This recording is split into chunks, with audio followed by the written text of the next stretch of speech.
following is a Shaw TV special presentation.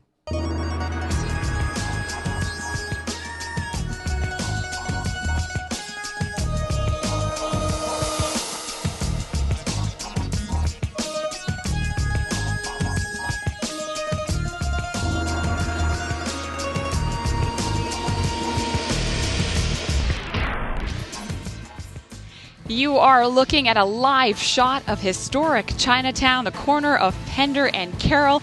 We want to welcome you to the 44th annual Chinatown Spring Festival Parade. I'm Bianca Salterbeck. Joining me is Kevin Lee. Kevin, Gung Hei Fa Choi. Gong Hei Fa Choi. Gong Xi Fa Chai. That's Chinese Happy New Year in two languages, in two dialects. Kevin's the expert here today. He produced a documentary on Chinatown. You, of course, are the creator of Ultra Rich Asian Girls and quite an experienced lion dancer. Yeah, it's been about 25 years I've been participating. This is actually the first time on sort of like in front of the camera, not performing. So I'm excited to see it from this angle. Yeah, Kevin's going to take us through our pre-show. You can see it's a bit of a buzz already going on. We've got 28 minutes. You can see it on our countdown clock until the parade begins. But Kevin, there is a bit of a buzz in the air today. JT is in town. We're not talking about Justin Timberlake. It's our Prime Minister himself, Justin Trudeau. That's right, and we hear he's flown in to be here at the parade, and we've got our Samantha Sito standing by to give us a bit of an update on what's going to happen. Yeah, there's a lot of secrets. Thanks so much, Kevin and Bianca. Happy Chinese New Year. Gong Hei Fa Choi to all of you who are watching. You're right. I'm now standing on the streets where all the excitement is about to happen. And we have heard rumors that Prime Minister Justin Trudeau will be flying in and joining us today at the Chinese New Year parade. So very exciting. Be sure to come on down. We have 80 over groups and 100,000 people in attendance and more, actually, because everyone wants to shake hands with the Prime Minister. Am I right? But come on down. It's going to be a lot of fun. Back to you. Thanks so much, Samantha. Kevin, shake hands with the Premier or with the Prime Minister, or take a selfie? Selfie by far. Like, I even brought my selfie stick because you haven't met the Prime Minister unless you have a photo with him to prove it on Instagram. I'm glad you brought the selfie stick because we are a little ways away from the parade route, so you might need that. Samantha Sito, however, though, she's going to be street level the entire parade and the pre-show, so she'll have those interviews hopefully with the Prime Minister, with other dignitaries, and of course people participating in the parade itself. Now, Kevin, quickly, before we head into our first story, what is your favorite Chinese New Year tradition? My favorite Chinese New Year's tradition is receiving the red envelope known as Lai Si. And it's often given by elder members of the family to the non-married members of the younger part of the family, and we collect this, and, you know, it can be quite lucrative. Oh, okay. So, yeah. Especially if it takes you a while to get married. Exactly. Many so years. like, I'm delaying that process. It's an investment for me. I like it. Smart. Okay, well, we have a great piece coming up now by Tiffany Gurdon on some more Chinese New Year traditions. We've brought all the traditions and the values that Chinese New Year is rooted in, and we've transformed this space so that people can really engage in it and feel what it's like to live those values. It's called Coming Home, Traditions of Chinese New Year, and it's the unique exhibit at the Dr. Sun Yat-sen Classical Chinese Garden. Each year the garden hosts a display for the Chinese New Year, but this year the space has been set up as a traditional home. We've got actually the family feast table. And the family feast, the dinner of reunion, as it's often translated, is actually perhaps the most important meal of the entire year, never mind the celebrations themselves. Chinese food is something that everyone knows, especially here in Vancouver, but I don't think I really realised its significance for New Year. Besides focusing on food, the Coming Home exhibit features other meaningful traditions typical to a home during the Spring Festival. Practice calligraphy, have a go at that. You can write down wishes or prayers for the new year, write those down and hang them on a piece of bamboo. And each one has a lot of meaning, so that it could attract a lot of different people with different interests. This exhibit will be seen by over 900 school children during its display at the gardens. It's one of many events celebrating the Chinese Spring Festival. Everybody does Chinese New Year, and of course it should be. In Vancouver, it's a major part of the history of the city, but also the population that we have here. So you can do Chinese New Year everywhere. You can do it at the shopping malls, you can do it at Nordstrom, you can do it anywhere. And it's great, it's fabulous, and everybody does it so wonderfully. But there's nothing quite like, I think, bringing it home to some of the traditions. So what we hope to do is actually tell the stories about why. So a lot of people know, yes, red is a lucky color, but do you know why? And so what we want to do is tell some of those stories in a way where people really engage in the space. this exhibit actually provides more meaning than that. Aspects of the installations are actually found locally. What we were able to do with this exhibition is really work with hyper-local communities. So we worked with the local community of artists. We worked with young aspiring curators. We were able to support local businesses here in Chinatown. So if there's anything that you see in the garden, Chinatown is still the place that you can go to get a lot of these traditional decorations, these supplies. So, Bamboo Village, Mingwo, we went to Decor of China, very hyper-local. I think it's important to learn these things because sometimes we are so autopilot. We recognize things, but we lose the depth of it. I think it's really important to understand that it's not just a superficial, if I slap up a sign here or a couplet here, it's nice, it's a gesture, but there's actually something quite a bit more important behind it. Coming Home, Traditions of Chinese New Year at the Dr. Sun Yat-sen Classical Chinese Garden until February 24th. In Vancouver, I'm Tiffany Gurdon for Shaw TV. Great piece by Tiffany Gurdon, and as you can tell, people are starting to gather. You can see by our countdown clock, we've got about 23 minutes until the 44th annual Chinatown Spring Festival Parade gets started. Bianca, if you see in the middle there, they're doing the eye-dotting ceremony, and that is a tradition, a ritual for the lion. It wakes up the lion. It gives it spirit and soul to dance throughout the whole day. So what dignitaries do, they have like a little bit of a ginger and they mix like a bit of a red concoction on it. Oh, the lion is now sleeping, and it takes naps. It takes naps. That's what it needs to. I mean, it's a big day. Downtime, before all the firecrackers wake it up. And so the dignitaries would then take the red ink with the brush and then dot the eyes and dot the forehead and then dot from the head all the way to the tail, and that will then give it life. Wow, I'm glad I have you here for the sort of the backgrounders to all of this. I'm glad to tell you all about this, yeah. Well, we wanted to talk about the parade route itself because there is still time to come down. The parade moves all the way down Pender Street until Gore, and then it kind of moves in a horseshoe shape down Kiefer Street. So you have a bunch of spots there that you can hit up to watch the entire parade. And any of these spots are fantastic because the whole group has to go through all these different spots. I would say if you have young ones, be careful of firecrackers. They just throw right in the middle of the street. So, have a little bit of a face protection or perhaps mom's hand out to protect, yes. the firecrackers. But did your mom do that when you came down as a kid? Oh, no. I was taught to fend for myself. So the firecrackers, she pushed me right in front and I'm like, yeah, survival. Good life lesson. East Vancouver style. Right there. Well, Kevin, we are waiting in anticipation for the parade to start, possibly seeing our Prime Minister, but we do have to take a quick break. We'll be right back.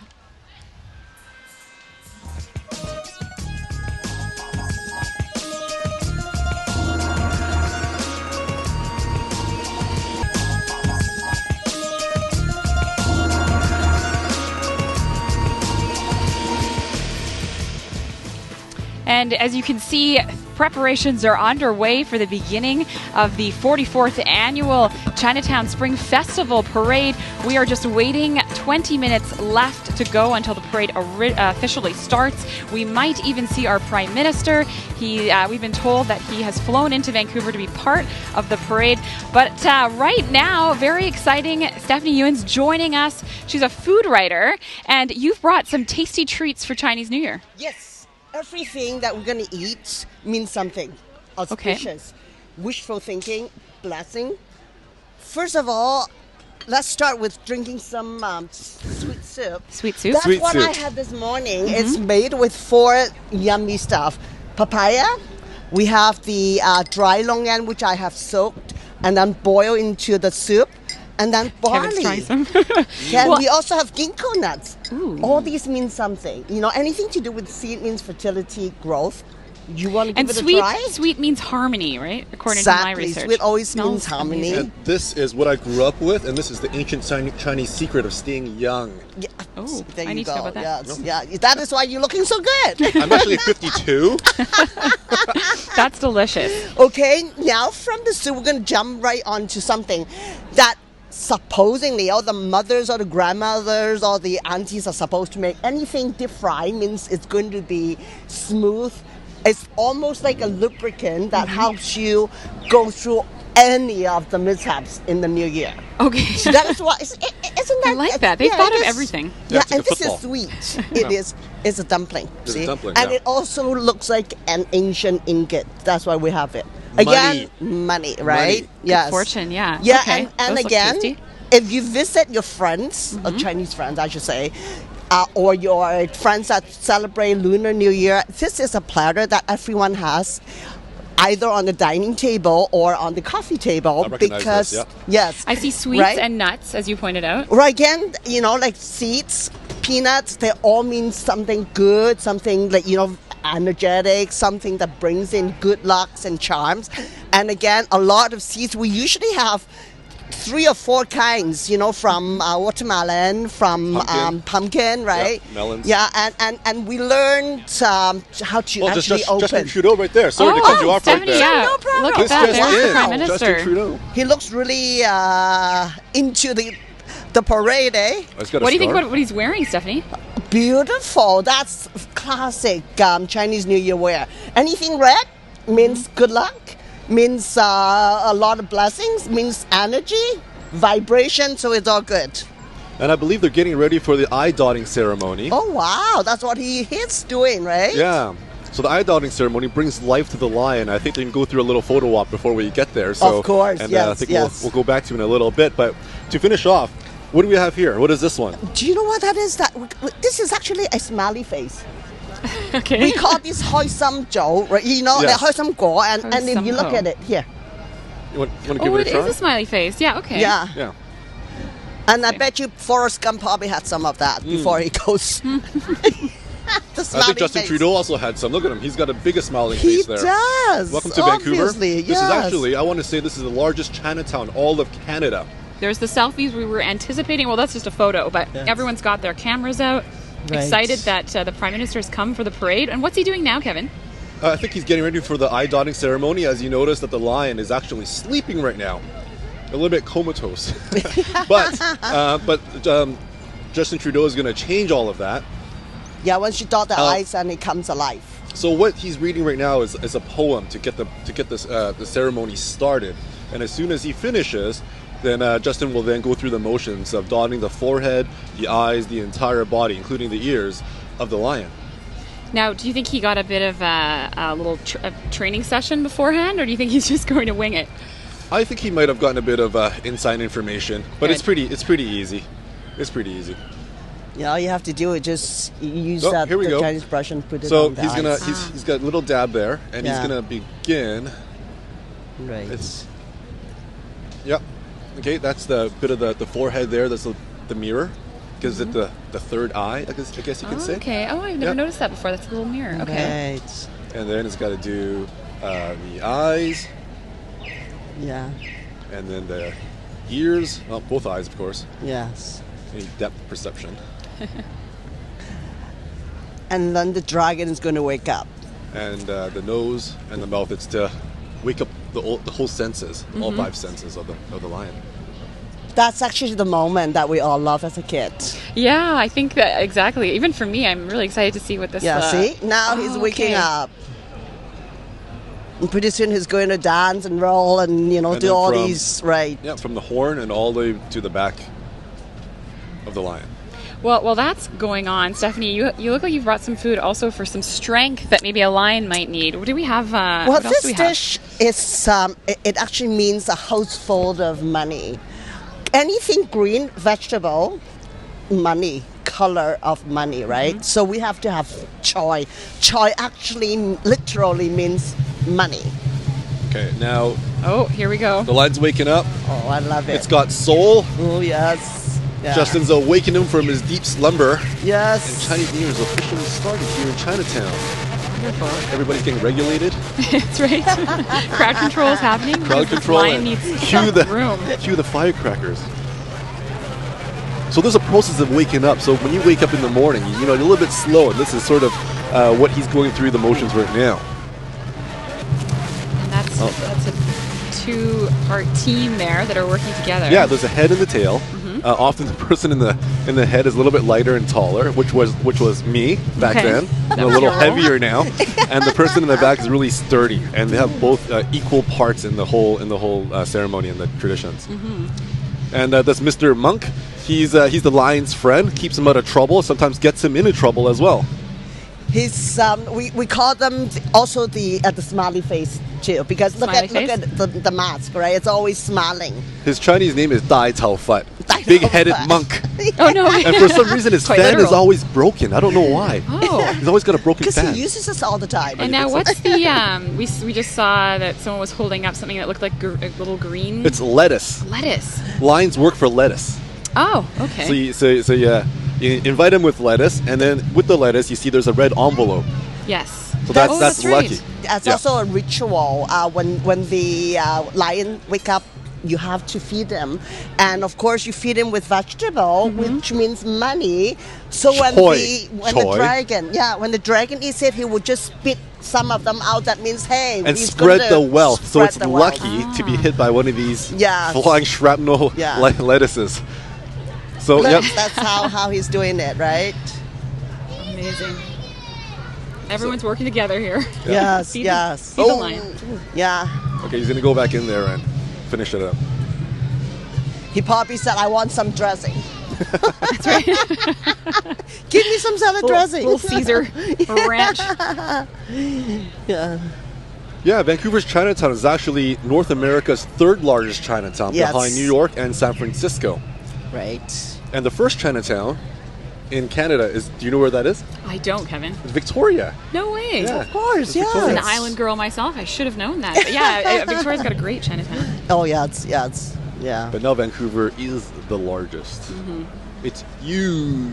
See, look at the shredding of the sanchoy, I wish right? lettuce gave me that much energy, Yes. not just coffee. So I just want to introduce this particular group is Yusan Society. Yusan is a district in China, and Yusan Society here in Chinatown is like a support services, social services for people that came from that particular part of the country. And it's also one of the oldest benevolent association as well, Yes. right? Yeah. Yeah, back in the early 1900s and 1800s, there weren't a lot of services for a lot of the bachelor worker men that came from China. And so the Chinese set up these fraternal and clan societies to help their own, to find jobs, to find housing. And today, you know, they participate in a lot of the Chinatown festivities such as this. They play mahjong, they sit around, chat, and have some tea with old friends. Yes. It's a nice little club. And this is Yusan Society.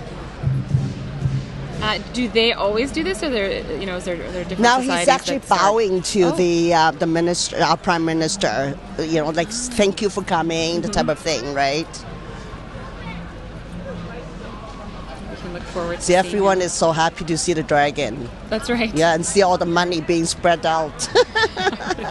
Those red envelopes. Right. Yeah, you know that Yeah. the most festive part of Chinese New Year's is actually Chinese New Year's Eve. It's a time when families get together, almost like a Thanksgiving. And people have huge meals, they drink a lot, and they go to the temple at midnight to ring in the new year. Right, And of course, this year is the year of the rooster. I don't know if it's the same in your household. It's the only evening or only night that you could stay up late. You don't have to go to bed early, right? Well, in my household, it's a little bit different. But yes, I know what you mean. And there were huge celebrations in Aberdeen Center last night, 2 nights ago. Yes, for the countdown. So. Yeah. Well, while we're looking at that crowd shot, let's finish. Stephanie, we were Please, talking about yes. vegetables, very Yes. important. We mentioned lettuce. You've got vegetables here. What else is on this plate? Mushroom, shiitake. Okay. Nowadays you can get them fresh, but you can also buy them in the packaged dried ones. For any dry good, all you have to do is rehydrate them by soaking them in water. And then, of course, we have the hand. Bianca, you have to try this. What is this, guys? it's a The duck wrap. Oh, It's yeah. goose. See, it's this. That means it helps you grab the hand. money. Okay. It helps you rake in money. the So money. you gotta hold it up for I everybody to appreciate see. the I significance. Okay, well, I don't know if I can. Here. can hold it up with my left hand. Okay, here. But, See, that is the. can we get a close up of this, or can we take a look at this on camera go. right here? Oh, No, Justin kind of- Trudeau is too important. Oh yeah, of course. here we go. Okay, here we go. Money hand. Yes, the It's a money goose hand. hand. Yes, helping you A rake goose in the hand. money in the new Okay. year. So, and you two have both had this? Oh, I I love it. Yeah. What does it taste like? That's oyster. Well, you know put some what, since oyster you sauce in asked. it. Yeah. You might as well just take a little nibble. Should I take a You nibble, can everyone? please help yourself. Yeah. know. Well, there is actually a way to eat feet. You Oh, there's a start way to with eat feet? yeah. You actually start with the.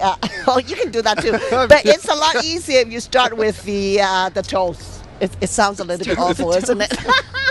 It's a little bit savory, right? Yeah. Come on, I cooked them, so it has to be It's good. got some nice flavor to it. I And will say that. collagen. Yeah. It's good for the skin. There's Oh, collagen. that Yeah, case, collagen. yeah. Yes, So. yes, Yeah. yeah. Sold. Oh, that's an See? interesting flavor. It You is, did a yeah. nice job with that. Yeah, with Stephanie. some oyster, you stuff, a little bit of the five spice. Yeah, so it don't know is if I a can dish finish that it. we have to have for the Chinese New Year Eve dinner. The big get together, right? There's certain items that you have to have, and this is one of them. Wonderful. Now, Stephanie, Yes. I have to ask, is there a food that you avoid at Chinese New Year? Well, Anything that doesn't sound lucky. Okay, okay. Well, actually, we haven't. We managed to put them into the lucky category. Okay, so Somehow, most things right? are Yes, available yeah. to you. But Okay. but I remind you one thing, because I have been asked about what not to give. Do not give out any knives or scissors, because they are scissors? weapons, and they tend to kind of like break up your relationship. So that's what we believe. And also no mirrors, no clocks. Those Yeah, those are clocks the 'cause three. sounds like death. Yeah. Really? The word death in It Chinese. actually, zhong No, is the end, funeral. the end, the Funeral. end, the end. Okay. It means the end, and you don't want anything to end, right? Right. Good things keep coming and coming, coming. I'm really fascinated by too. You don't clean, right? Or you don't On wash your Monday, hair for. I mean that on the starts Monday. first day, because Okay. they are. Remember, we don't have vacuum cleaner back then. Right. That's And fair. we sweep things, with a sweeper. And they were saying that We if have a you sweep Swiffer the now. wrong direction, Yeah. then you are sweeping all the luck out Of your to house. the street. Since so I'm you don't want Canadian that. born, like I have to wash my hair and stuff, so like I'm Yeah. pretending I'm washing away my bad luck. And look at Justin Trudeau, looks like he's having a good time in the crowds here, joining us in Yeah, Vancouver. he I think it's is, fair to say that yes. there's a big crowd now that has formed around him. The largest crowd in Canada, I believe, at this particular moment. Yeah, so you can see people are hanging out of their windows to get a look. Wish we could hear what he's saying, but it looks like he's sort of chatting with everyone. Wow, look at how big that crowd is. It is I'm getting. interested to see how he's going to yes. break through that when the parade gets going. You can see on our countdown clock only 6 minutes left until the start of the parade. He actually looks very handsome in that Chinese outfit, doesn't he? I think the Chinese outfit makes any person handsome, including myself. You are. You a haven't handsome commented guy. yet. I'm sorry. I did when I first Yeah, come you say did. hello. Okay, but not on Yes. camera. I Yeah. want everybody to know, Yeah, he is as handsome as could be. as could be. We've known each other for years. Yes. Yeah. Of course, what's Vancouver without rain? A lot of umbrellas here. And you know what? The rain doesn't even stop the lions. And the lions are actually made out of paper mache. Yeah, but we love rain. Yeah. See, well, I don't know if we're China loving it. used But to be a farming society, so obviously you do need the rain. You do need the nourishment, right? So rain is good, and we also managed to call rain water. Water is also means good things coming. It's so interesting, all the different meanings. We have to say a big thank you to Stephanie for coming thank you by, for having talking me about all these again. wonderful Yes. foods and the meaning behind them. We have a great story coming up next, though, while we wait for the parade to get going by Tim Chung on John Way. Take a look. Yeah, this must be in China. This is in China. Yeah, when he was visiting. As Hein Wei and Wan Chi look over these old photographs, the fond memories of this community leader, mentor, and eldest brother come flooding back. Joe was the eldest son. So along with that comes the naming and also the support and expectations. And he fulfilled that for us. He's a gentleman. Yeah, always kind to people, and at the same time has a principle. They're qualities that helped Joe Wei become a pillar of the Chinese community. The renowned architect passed away earlier this month, leaving behind a legacy that continues to shape Vancouver's Chinatown. Born in Hong Kong and raised in Vancouver, Wei received a degree in architecture from UBC. But the first project he would be known for had nothing to do with design. In 1968, Wei and others opposed a plan to demolish homes to make way for a freeway through Chinatown. They fought hard and won. Strathcona neighborhood had been designated to be bulldozed completely. So the citizens there were very, very upset. So he joined with others in fighting back the freeway and the urban renewal. And again, the work that he continued was the restoration and the promotion of communities after that. In 1983, Wei designed the Dr. Sun Yat-sen Classical Chinese Garden and the Chinese Cultural Center Archives, the beating heart of Chinatown. This is the first Chinese garden ever built outside of China, ever. I know they worked hard on it. I know he loved doing that, and just the engagement of so many people in the planning and design of the garden. He also oversaw restoration of the 110-year-old Chinese Freemason building at 116 East Pender, the award-winning Swatch Eyes Lodge, and Chinatown's best-known landmark, the Millennium Gate. Through it all, Wei worked hard not just as a designer, but a community activist and heritage advocate as well. His architecture work is well known. I think the other part is how he encouraged people, supported people in all their endeavors. I wish there's much more Joe like. The world needs more Joe. I think so, yeah.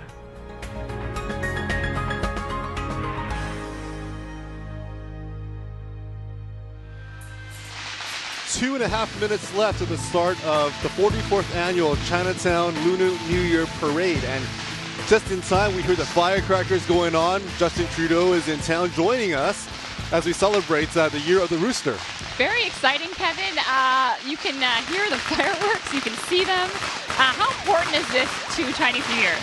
Chinese New Year's is huge these days.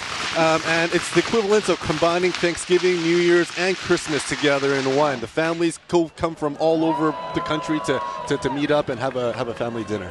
That really puts things in perspective. Those are a lot of big holidays. You can see our Prime Minister, Justin Trudeau, is standing in a crowd. He's dressed for the occasion, and I think he's just waiting for that go-ahead in less than 2 minutes when the parade officially starts. Oh, you can sort of see some movement happening now. Yeah, and what's Vancouver without rain? And everybody's got their umbrella out, but still, that doesn't deter people. And we've got a really healthy crowd here behind us in East Pender and Carroll. And you were saying it usually attracts about 100,000 people. Yeah, it's on a good day. Today it's a little bit damp, but it never stops the lion dancers. Even though the lion heads are made out of paper mache, they would just put a plastic sheet over the head. Yeah. I remember doing some interviews last year with lion dancers, and they had mentioned too that they have one for the rain and one for the sort of the indoor commitments. You're absolutely true. With my club, I'm part of Hansing Athletic Association, and we did have one that was readily available to take it for the team, take the rain for the team, and have that paper mache messed up. So, and the better ones we would save for nice sunny days. Well, we can see next to us right now, I think Christy Clark, I can see from the corner of my eye. The dignitaries are moving through to really kickstart this parade. There's Justin. He looks very excited. We also want to mention, of course, that you can still grab a spot at the parade. It runs all the way down Pender to Gore and then kind of circles around Kiefer. And then you can catch our PM. Yeah, look, he's doing a great job walking in the rain. He's like a true West Coast He doesn't need an umbrella. Yeah, of course, he's fine. Justin Trudeau. He spent some time in Whistler, so I think he kind of knows the area and our wonderful climate here. And yeah, I think, 10 seconds into the parade it's beginning, and I think it's actually started a little ahead of time. That's right. I think when you have the Prime Minister, you don't want to make him wait too long, so I think they've got the parade going. I just want to say a little bit about the Chinatown Parade. You see a lot of people marching in these parades. They have banners, they have lions. And it's from these different clubs that make up Chinatown. You see all of these old buildings. And these are old fraternal and clan associations that many of the old Chinese belong to. And so they're now down from these clubs and participating in the parade in sort of like a show of unity and celebration of the Year of the Rooster and Chinese New Year's. That's right. It sounds like they sort of all come together for this. And there are so many historical buildings here in Chinatown. I believe there are about 70. Well, I think it's way more than that. Although today, because the Chinese are not limited as they were back in the early 1900s and late 1800s. So a lot of these buildings and societies are, a little bit...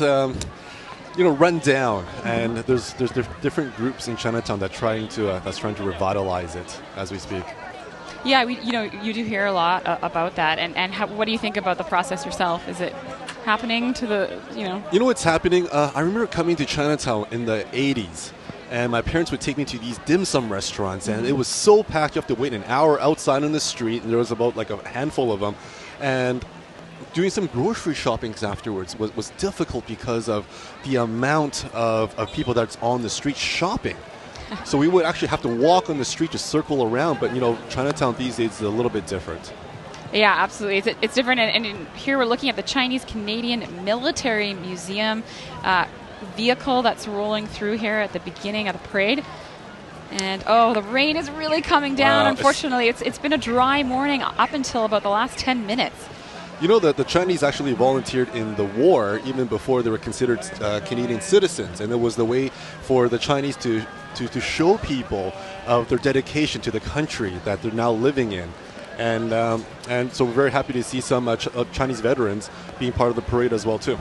I can't think of a better way to really show the new country you've immigrated to that you feel Canadian, that you want to go out and represent them. Absolutely, in conflict. absolutely, and to risk your life. That's right. Right.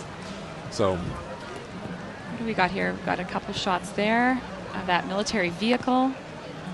Is that a Jeep? An old school Jeep? Looks like it. Got a large Canadian flag coming up. Oh, is that a rooster on the side of the car? That's very cute. The year of the fire chicken, or the fire rooster. 150 years for Canada this year. Of course, that's right. We've got to acknowledge that. That's a big year for Canadians. And since we're in Chinatown right now, I got to also put in that the year after the railway was finished, Canada became a nation, and of course, who helped with the railway is the old Chinese Canadians. That's right. So they are a big part of our history. A lot to celebrate. Well, and what I love about the Chinese culture is the respect they have for their elders, and that's something you don't get in every culture. It's the Confucius way of life, is to respect your elders. The elders then respect the government and the whole hierarchy of things. And I grew up in Canada, so I only half know about that. Well, you have a good perspective of both. Yeah. These ladies. Marching in the rain. They've got their waterproof jackets. And you can hear music starting up.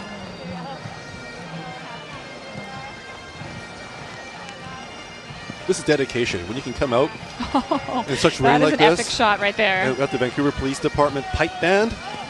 The Vancouver Police Pipe Band has spent the last 100 years entertaining people around the globe, while at the same time acting as ambassadors for the country, province, and the and the two cities. As the world's oldest continuous serving police pipe band and official band of the city of Vancouver, with a regional population of excess of 2.5 million people, they are continually called upon to play for charity and community events, visiting royalty, heads of state, and celebrities. Well, they are celebrities and important people to us right now, because that could not be easy in those uniforms in this rain, and that which headdress. Keeps increasing. I know. I don't know how heavy those are, but in the rain, it's probably going to weigh a ton. So they're coming by us right now. So let's take a listen.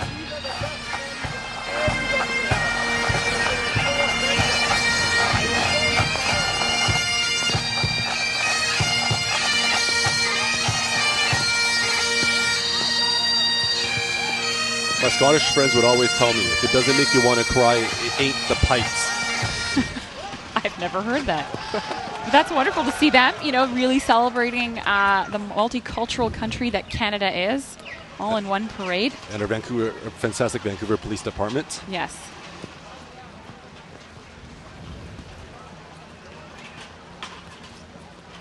Now, what have we got here?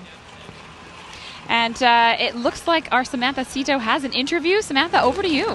Thanks so much, Bianca and Kevin. It is pouring right now, but that doesn't mean the energy is stopping at all. It's actually, we have a huge crowd outside, and this is Alan and Callista. So do you guys manage to see the Prime Minister at all? Yeah, we're about 5 minutes away from him. I'm so excited. Do you see him do the eye dotting ceremony? I'm sorry? The ceremony? Yeah. So why do you come to the parade every year? This is the first time, but I'm really excited. I would like to see all this, I don't know, just feel this is real Chinese New Year. And I think I should see it. Yeah, for sure. It's a fun tradition to come out and just celebrate with everybody else, right? Yeah. So do you have any other traditions that you do during Chinese New Year? How about you, Alan? Generally, we just get together and enjoy the festival atmosphere. And that's so amazing that we met Trudeau today. Happy Chinese New Year. Happy Chinese New Year. Happy Chinese New Year. Thanks so much, guys. Back to you. And Gong Hei Fa Choi, everybody, here at the corner of Pender and Carroll Street in Vancouver, largest Chinatown in all of Canada. And we just had the Vancouver Fire and Rescue Services pass through, trying to stay dry. I think their uniforms are maybe ready for this. You can see some people there in yellow raincoats walking through. We've got some police vehicles. Handing out different gifts, taking this opportunity to talk with the crowds, the community patrol here. You know that actually, when people talk about lion dancing, and people often confuse lions with dragons. So dragon dancing is like a 10-man operation where they're holding these sticks, and you'll probably see that coming up later on. Hope they don't put them away because of the rain. But the lions are the ones that you see most often during store openings, weddings, and any sort of celebrations. And they're operated with it's like a puppet, and it's a person in front and a person in back. And inside these lion heads, there's a pulley system. There's a line right here. I mean, these are pretty contemporary colors. They try to change it up for the years. And there's a pulley system that controls the eyes. That also controls the ears.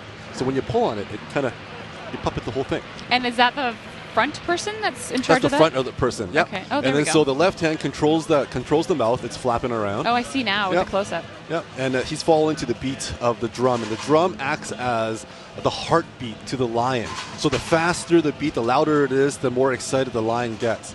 And you see the tail. The tail there is going nuts. He's actually a very, very happy lion there. So you mentioned you've been doing it since you were a kid. Is that kind of when a lot of people get started?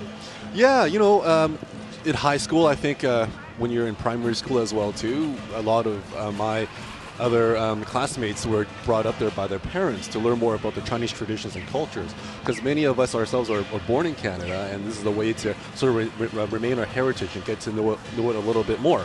And so what we learned, like what my association is, the Han Sing Athletic Association, it's the second oldest line dance and martial arts club in Canada.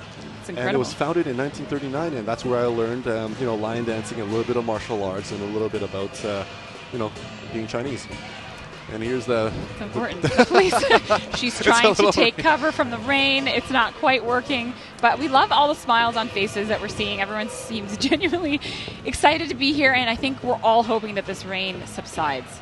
Yeah, there's a lion head again, and traditionally they're made out of like paper mache, but over the years they wanted to keep up with the time, so you notice that this purple one was actually made out of sequins. I did notice the purple sequins. Yeah, it's purple and silver. Some traditionalists say that, oh, it's too much, but other people love it, and of course the crowd loves it a lot.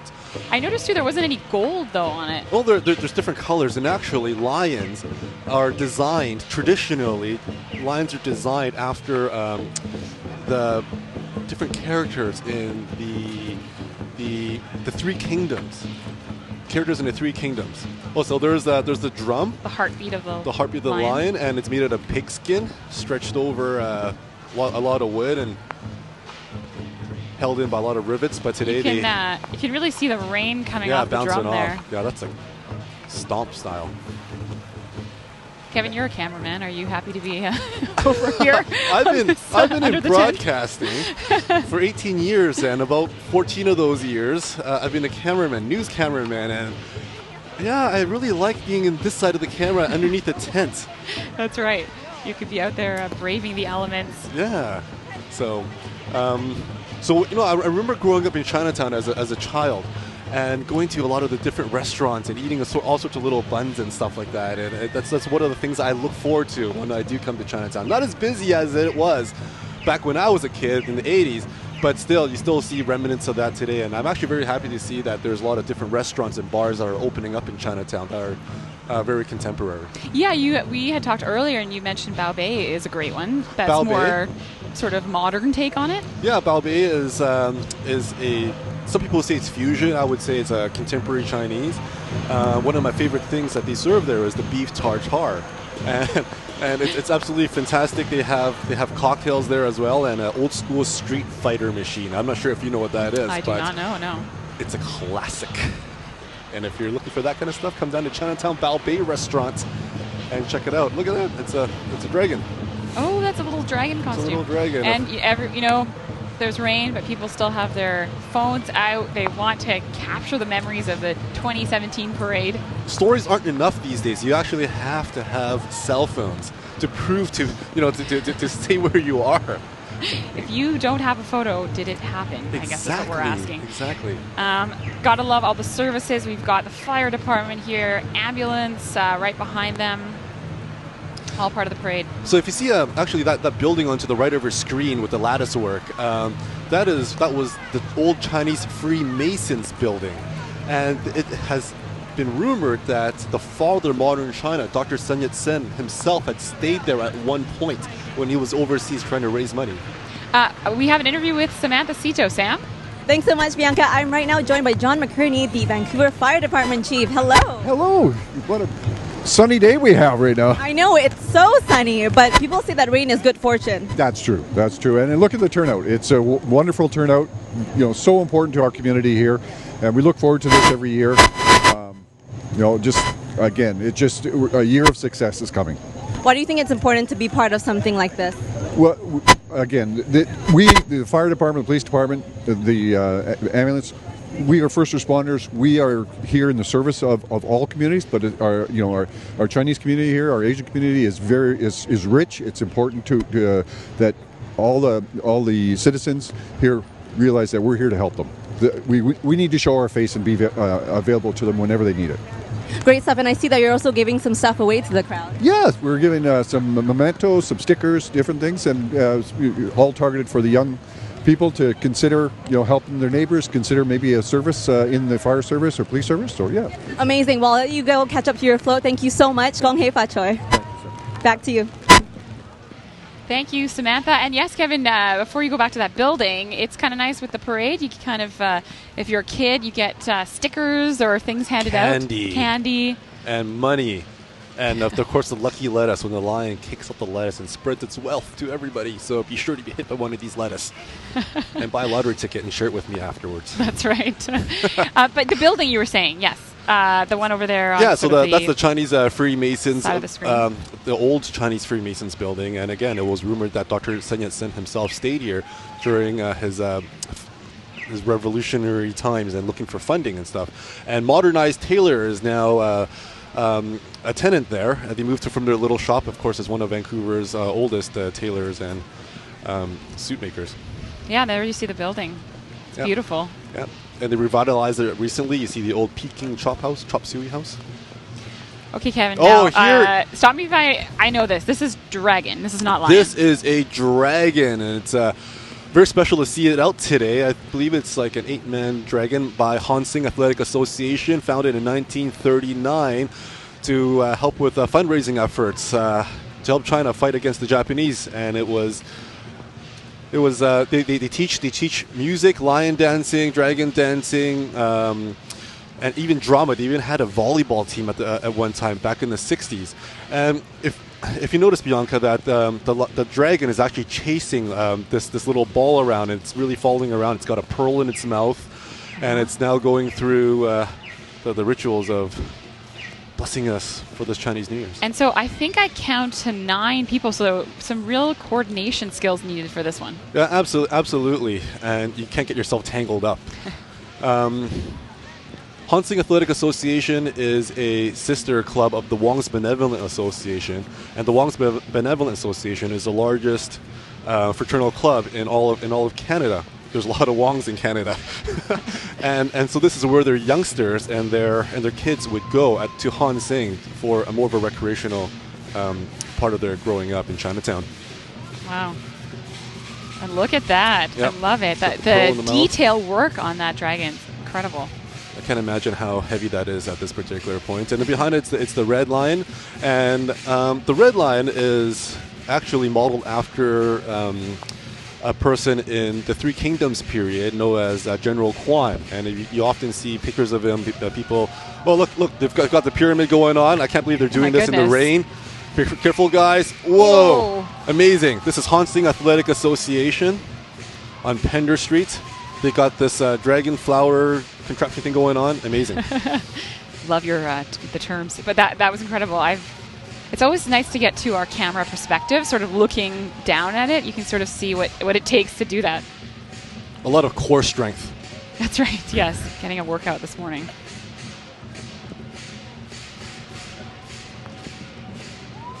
And this is also something where you have a drum. Yep. So it marches to the beat of the lion drum as well too. It typically has its own beat, but because there's both lion and dragon, they kind of just march to one beat. Wow, this is pretty neat stuff. Not a lot of clubs have dragons, just because you need a lot of members to coordinate this with instead of just the two. So it's a treat to always see lions, and because of the way that Chinatown is these days, there aren't enough kids that come back here to participate. Well, that's interesting. Yeah. So that's something, if anyone out there is watching with kids, that's something I think they would really enjoy, and maybe they don't even know it's out there. Yeah, Hansing Athletic Association, they teach martial arts once a week. Definitely check it out and learn about lion dancing and Chinese history and Chinese Canadian culture itself. I love the dragon. It's very cool to watch it. And then we've got the drum crew for Hansing Athletic Association as well. That's right. They've got different symbols. There's the head of the line dancing department at Hansing Athletic Association. He's an official mayor of Chinatown, I would like to say. It's Danny Kwan himself. Nice. Well, Samantha Sito has another interview for us. Take it away, Samantha.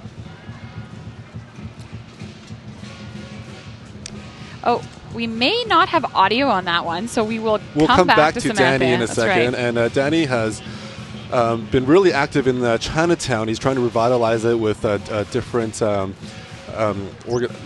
different festivities and things like that to bring back a new generation of Chinese to help revitalize what we lost in the past 20 years. Interesting. And so for you, you say, you were born here, but your much of your childhood was spent sort of doing the lion dancing and things like that. So what would you say to people 10, 15 years younger about what's a good way to get started and get going and learn about that Chinese culture? Well, a good way to get started is to stretch. And then you have to find your organization. So if you're a Li, there's a Li's association, and you can give them a call or knock on the door and say, "Hey, I'm a Li." They'll welcome you with open arms. Speaking of knocking on doors, we've got Samantha standing by now. Audio is working. Samantha, take it away. Audio is working. Thank you so much. Right now, I'm with Danny Kwan. What do you want to introduce yourself, Danny? I'm the Chief Line Dance Director for the Hansing Athletic Club of Vancouver. Amazing. Can you elaborate on more of what your club does? For over 80 years, our club has done charitable activities within the Chinese community, and also to upkeep and preserve Chinese culture and heritage among Chinese Canadian youth. So let's talk about what we see behind us here. We see a lion dance and we see a dragon dance. That's right. The lion, which represents man on earth, is operated by two players behind us, and the dragon, which is descended from heaven, is operated by 10 people and a pearl, and it's a higher being in Chinese mythology than the Chinese lion. Wow, good tip of information right there for all our viewers watching. Thank you so much. Gong hei fa choi. Back to you guys. Thank you so much, Samantha. So, Chinese mythical creature. Yeah, very mythical. It's scary away evil spirits and brings in good luck. So you would have one every day. Well, not every day, but during celebrations, absolutely. And they got to catch up with the parade now. Like they're on full speed. Chulin Society. They provide a lot of. They also do lion dancing. There's a youth martial arts club as well. They teach Choi Lei Fight, which is the long form Southern martial arts. And there's a building, Chulin Society building, where they actually house a lot of the senior Chinese citizens and provide social services for them. And they've all. Can you sort of explain the significance of all the flags? The flags, some of them are called war banners. It really states, the club. It really states who they are and what they do, and it's a way to represent the whole organization. You can see now our Shaw TV truck there. Shaw, of course, is a company very proud to support Chinese New Year, the parade, and of course, as the screen points out there, it is the year of the rooster. The fire rooster, some might say. And they're handing out Mandarin Oranges. See, oranges is good. Mandarin oranges. It's like gut, and like gut means like in Chinese, it means prosperity. So they're handing out little symbols of prosperity. Yeah. See, you know, in the Chinese culture, we tend to like things that sound like positive things. So when it comes to, say, something like food or something like that, we want to eat foods that sound positive. So hoping that if you eat these food, that you'll become these positive things. So, and Mandarin oranges is one of them, as well as seed, as we learned from Stephanie earlier. Right. Do you know what's the word for Mandarin orange? It's gut. Ah, or okay. Gum. Gum means like gold. So you're giving gold to people when you're giving Mandarin oranges. Hey, that guy's wearing my toque. That's the Shaw team there. You can see moving their way through the crowd. Shaw Go Wi-Fi here is pretty good. Yeah, not bad. We're both on it right now. And you can see everyone's, I think, looking for one of those oranges because you can see the people coming through around the truck. And the Chinatown Parade is one of Vancouver's oldest parade. It's put on by the Chinese Benevolent Association. Now, the Chinese Benevolent Association is the umbrella organization to a lot of the different organizations and associations in Chinatown. So if there's anything that's like an anti-Chinese legislation, all the groups come together and have a meeting up at the Chinese Benevolent Association. All right, got a little mascot here. Oh, and the next group is queuing up. Now, am I saying it right, Kevin? The Tao Society, yes.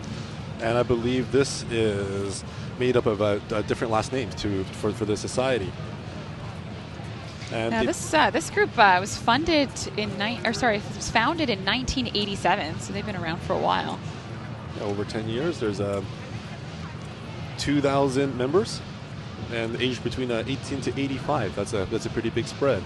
I know, and that's what I was saying. Again, I love this sort of the multi-generational societies and activities and sort of bringing everyone together. And Quzhou is an area in China, and so a lot of these members are from this particular area or have descendants from this area, and they're showing their solidarity to the people in the homeland. Yeah. And of course, wearing red, as we've seen red a lot of people very doing. Lucky. I've got my red pocket square here and my royal blue dragon outfit. That's right. Yeah, you've got the dragon, so that's represented. This is still a pretty good turnout, considering that it's a little bit rainy, but it doesn't stop anybody. I think it's good celebration out here today in Pender and Carroll, where we're sitting underneath a little comfortable tent. Yeah, we're doing pretty well, and you can see they're handing out stickers to the kids, well, to anyone really.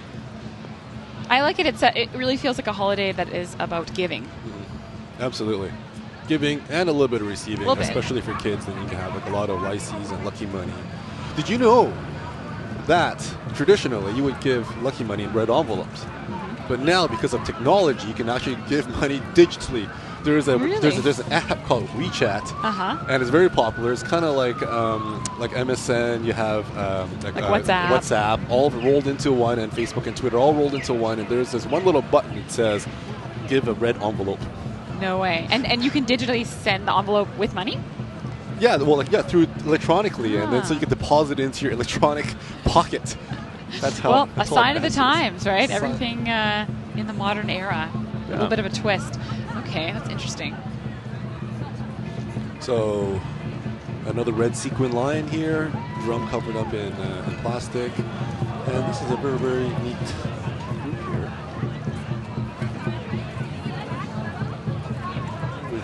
With a dragon of their own, everybody's all wet. Is that Kentucky Fried Chicken or Church's? I think it's Church's, yeah. And mascot better watch out because we've got another lion coming through.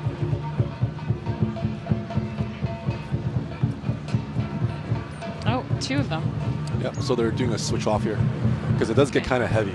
Yes, you got to lift this overhead, and actually the lion head is about, I would say, 7-8 pounds, depending what kind it is. There's lighter ones, there's different style ones, and actually different regions in China actually have different style of lions.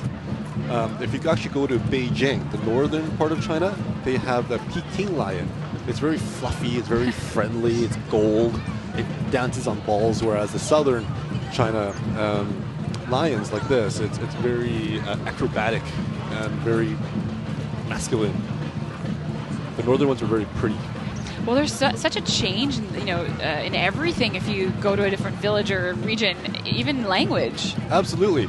And it's interesting that you say that because Vancouver has 3 different generations of Chinese Canadians, first being the ones from the villages that came in the late 1800s and early 1900s. They came overseas to look for a better life, to make money here and send money back home. And they were... I'm going to have to stop you right there because we've got Samantha Cito with a quick interview for us. Samantha?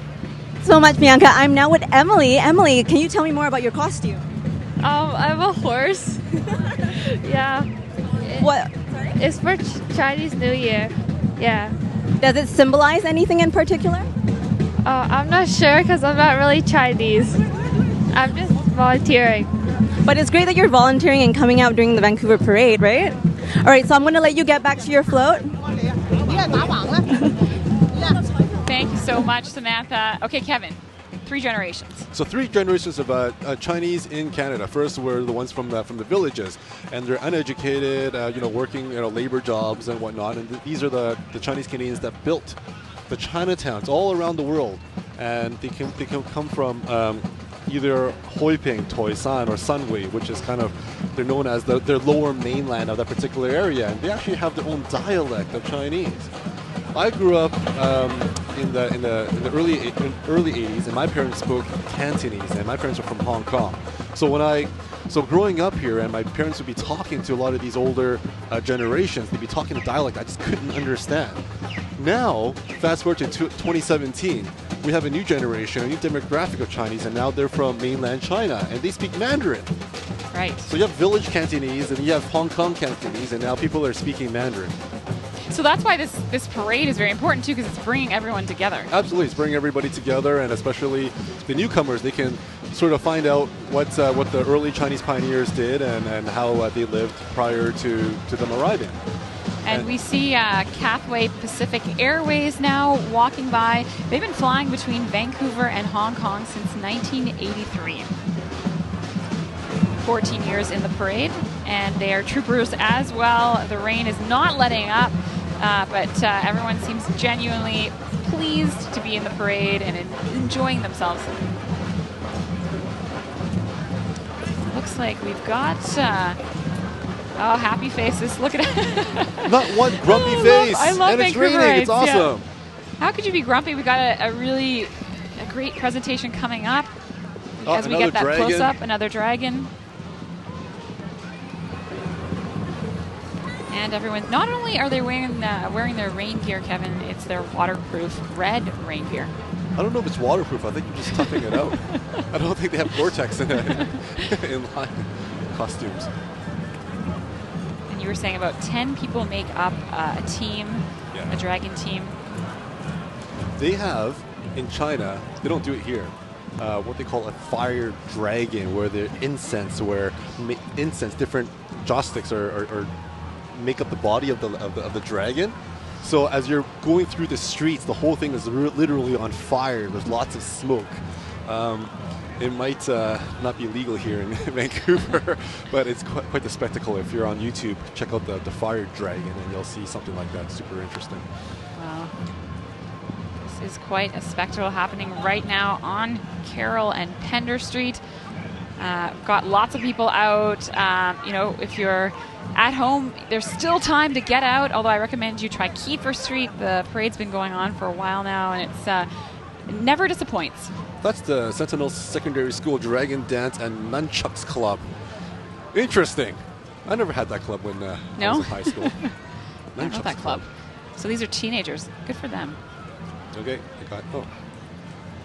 There we go. That's the bow. They're bowing to the crowd. Ah. And very interested in that red lollipop. And so they're going for the whole parade, though, or do they have people to take over? I don't think they have any subs, so they're going to muscle this out. Nice. Centennial Secondary School, Dragon Dance and Nunchucks Club. That's great. I was part of the AV club in elementary school. That is exciting. No. Which part of Vancouver is your elementary East school? Vancouver. Ah, very I went nice. to Waverly. Shout out. Yeah, Waverly Elementary. Yeah, it's interesting too to see the universities getting in on the festivities. I know UBC does a lot for Chinese New Year. there's always lots going on there for the students.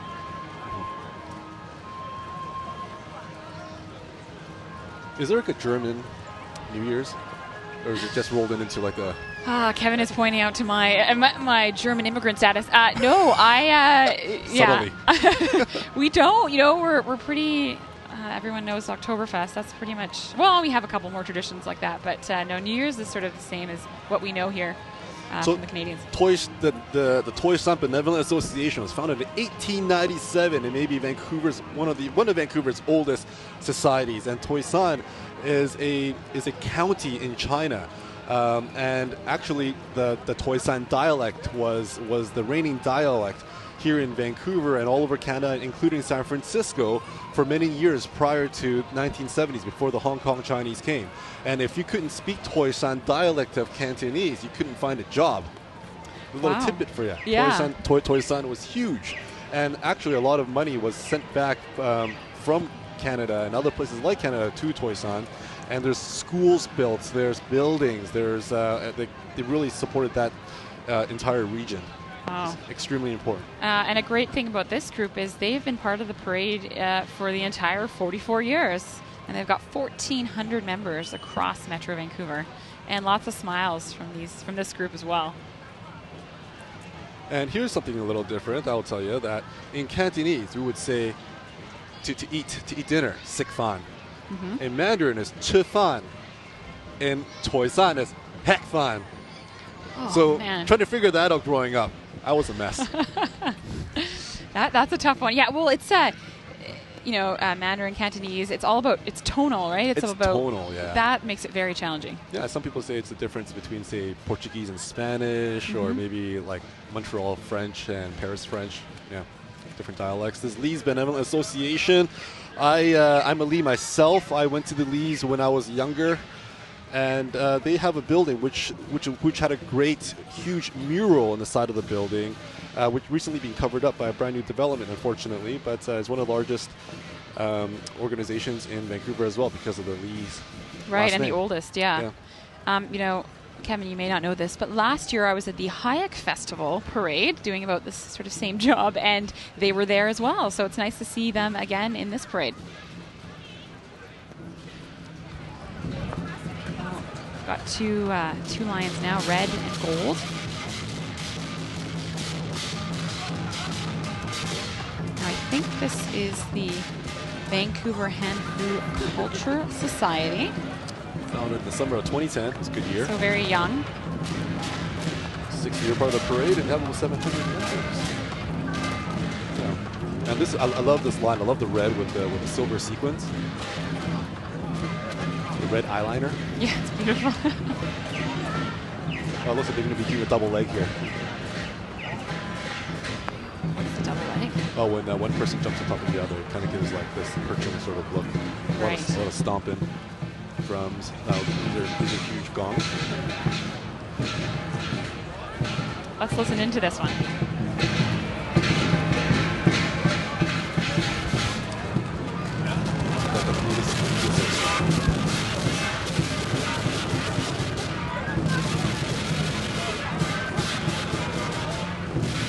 Oh, look at her.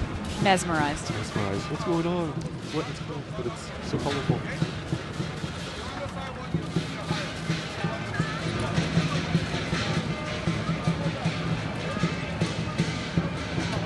So Lee's, actually my last name is spelled L-I, and Lee is also spelled L-E-E. And it depends actually how it's translated, but the Chinese is actually written the same. Okay. It's written the same in the Chinese characters? Yes, correct. Oh, okay. And even all three different dialects, the village Chinese, the village Cantonese, and Mandarin, it's all the same writing. Have you heard of simplified Chinese before? I have not. Simplified Chinese is what the mainland Chinese people now write. People in Hong Kong, Taiwan, and outside of China, they write a traditional Chinese. And during the era of Mao, there was a lot of poverty in China, and there was illiteracy was really, really high. So Mao thought of an idea to make people more literate. So they simplify complicated Chinese characters so they can learn the characters faster. That's why there's now simplified Chinese, simplified written Chinese in China itself, and everything outside of China, it still maintains the traditional script, traditional writing. Interesting. 'Cause I still think it looks quite complicated, so that's very interesting to know that they've already kind of simplified it. It gets complicated. Yes. It can be. But yeah, you can go for the simplified one if you're learning Chinese. Wow. Yeah, and important to mention too that of course Lunar New Year is celebrated not just in China, but in Asia because I think that they all were very rice-based economies, so it's very lunar is about the crops, right? And you're kind of looking at the year that way as a farmer. Yeah, it's the way the moon comes out in the rotations and at different seasons, and so because China was so big at the time and it reached out to a lot of different areas that the calendar was adapted to, say, Vietnamese as well as Japanese and other Asian countries within that region. Yeah. So yeah, celebrated beyond China, of course, celebrated here in Metro Vancouver with the parade. And look, we've got everyone's helping. So we've got a little guy helping out. Oh, these guys are great. The Sikh Riders of Canada. They're a motorcycle club. You can see them at a lot of the parades. I love their community engagement. They come out, obviously rain or shine, and they represent. Yeah, this is the good thing about Canada is we have a Chinese New Year's parade, but there's different ethnicities and different heritages that participate as well too. It's about inclusivity. That's right. That's what this country's all about. I'm sure Justin would agree if he Justin was tweeted and he agrees. Samantha Sito has another interview for us. Samantha? Hi, Bianca. Thanks so much. I'm now with the God of Fortune. Hello. Yes, Gong Hei Fat Choi. Hello. Gong Hei Fat Choi. And you're representing Van City, am I correct? I am. Van City Credit Union. How important is it for you to be part of the parade? It's really important for us to be part of the parade. You know, it's wonderful to celebrate the diversity in our community. Van City is a community-based financial institution, so we're here to support and represent members and community. And you're giving away fortunes, aren't you? We absolutely are. Today is a day of best wishes, good fortune for the year ahead. Amazing. Gong Hei Fat Choi, thanks so much. Enjoy the parade. Thank you. Oh, thank you. Back to you. The God of Fortune, he's the man that literally makes it rain riches. Okay, well, no wonder Samantha tracked her down. The God of Fortune. That's right. Okay, God of Fortune. Got it. And we have the CBC here. Of course, it's our country's broadcaster. That's right. And look at they've done. Is this a dragon out of balloons? It's a dragon out of balloons. Very interesting. I would imagine a bit lighter than the other ones we've seen. Yeah. But this is actually very imaginative. I love that. And CBC, one of the brand new shows is Kim's Convenience. I love the fact that it's starting to finally reflect some of the community and the minorities in Canada with Kim's Convenience, and it's a good show. What's that about, that show? It's about Kim himself. He runs a convenience store, and he's got a lot of stories that come in and out of the store, and him living in this particular Canadian life. Yeah. That seems very fitting. And what is this? Hoi Ping Benevolent Association is what you're seeing on screen currently. Hoi Ping is another district in China, and it's very close to the one I was speaking about earlier, which was the Toisan Society, the Toisan Association. And they have a club on Main Street near Pender, up the street. They were founded in 1925. Wow, so some serious history to this have, association. They have more than 2,500 members. Those gentlemen are looking sharp in their suits and red ties there. You can kind of see them. And there's a couple of sisters at the Hoi Ping Benevolent Association leading to positive change and revitalization of Chinatown. And it's good to see the youth picking up on sort of what is lost throughout the years and trying to revitalize this particular area because it's all very special for us. That's right. Yeah, you don't want to lose that. No.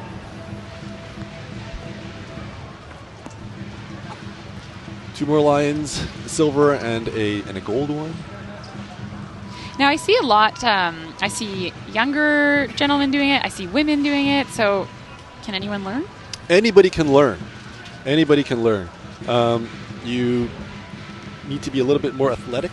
So okay. This will get you to be more athletic for sure. A lot of acrobats. So a lot of the lion dancers actually have learned martial arts, kung fu at one point because a lot of the steps, the stances, the movements comes from martial arts and kung fu.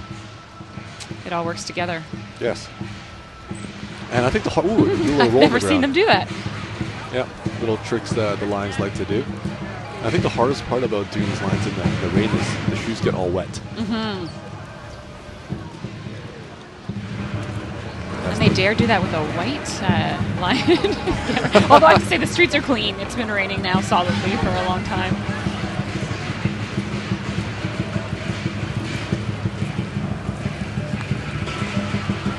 Oh, there's another god of fortune. He's making it rain in you know how Stephanie was talking about the ingots, those gold? That's the Chinese old school currency. Oh, okay. Yeah, those are gold ingots. And he's holding. And he's holding it. Not sure if it's real, but I'm gonna guess no.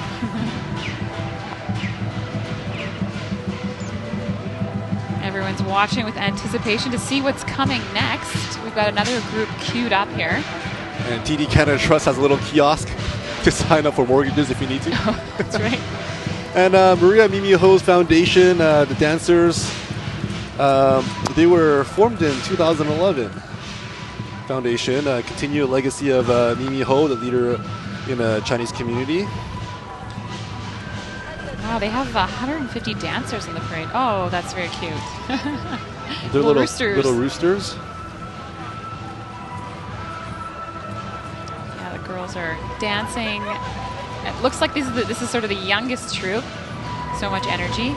So the history behind this, the Mimi Ho Foundation, in 1973, Strathcona Chinese Dance Company was founded by Mimi Ho to promote Chinese dance and culture to the world, and they've been dancing in North America, in Asia, and Europe as well. And for 37 years, Mimi herself dedicated and volunteered herself to teaching Chinese dance in the downtown east side community of Strathcona, in the heart of Chinatown. Wonderful. And we've got our Samantha Cito now waiting with another interview. Hi guys, thanks so much, Bianca. I'm now joined by Michael Chung, who is a federal MP, and he's also visiting from Toronto. Welcome to Vancouver. Thank you very much for having me. So we were talking earlier, and you said this is your first time at the Chinese New Year Parade, right? That's right. I normally celebrate Chinese New Year in Toronto or in the GTA, but this year I'm in Vancouver, and it's great to be here. I am glad that you're enjoying the rain. It's good fortune, some people say. Absolutely. It's a great year of the rooster, and I'm looking forward to the next year. Yes, it is the year of the rooster. Do you have any hopes for this year? I hope that I win the Conservative leadership race and that we make a much bigger Conservative Party that includes Canadians from all races, religions, and creeds that's focused on creating jobs and prosperity. Thank you so much. Gong hei fa choi. Gong hei fa choi. Back to you. And Gong hei fa choi, everybody. And I think it's a continuation of Maria Mimi Ho Foundation. There's different dances. There was the rooster and the chickens. They got different flags. Colorful skirts. China is a large united multinational state comprised of 56 ethnic groups. These girls dancing with colorful skirts represent the Yi nationality in China. Yeah, listen in for a bit here. And amongst them, there's also Mongolian chopsticks, fan dancers, and cymbals. These are the cymbal girls. These children are dancing with cymbals. In Chinese superstition, loud sounds of cymbals and drums scare away evil spirits and brings in good fortune. They look beautiful. I love the costumes they're wearing. The Han Chinese, the largest ethnic group in China, these fan dancers are performing a popular Yang dance.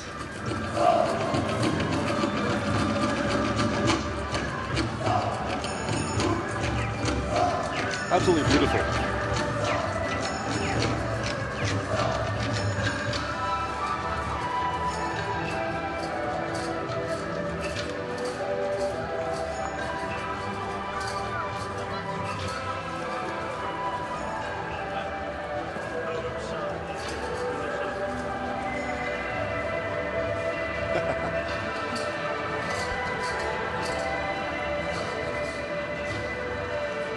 Another dragon running up here for a little performance for us. Keep spirits up to see those energetic dragons. Love the kids, love the dancers.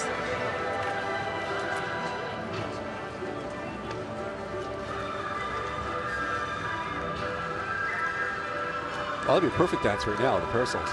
That is handy to have, yes. The rain continues to be down on us here, Carol and Pender, but look at the crowd still taking photos. That's a good size umbrella right there.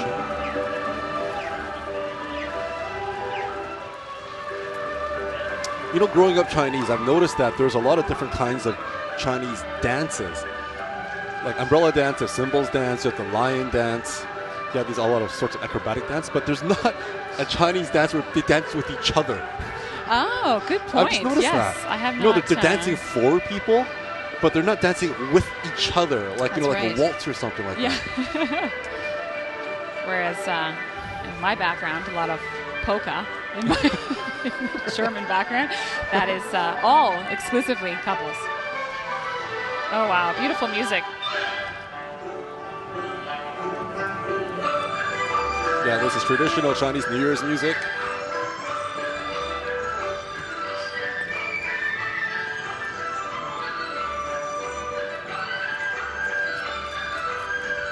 We've got little dogs out as well, too. And the dog looks protected. This is a really large troop. That's the thing about being in a parade. You always have to run and catch up. Looks like that's what these girls are up to here. And now we'll head back over into the rain to Samantha Cito. Hey guys, thanks Bianca. I'm with this cutie little here. Can you tell me about your dance? Well, it's an umbrella dance, and then we Yeah. I think you look beautiful. Well, thank you so much. Happy New Year. I'm going to let you catch up. It's okay now. Back to you guys. Thanks, Samantha. You know, Kevin, I did Samantha's job last year, and I have to tell you, it's tough to be there because people love to chat with you, but they always have to stay with their float. Otherwise, they're doing a wind sprint to catch up. So I've been part of this parade for many, many years, and I can tell you that the parade marshals do an extremely good job of keeping us on pace, and that is why. And it's working because this parade is smooth. It's flowing, and there's always something to see. Got some more kids here. Someone's got their hood on there.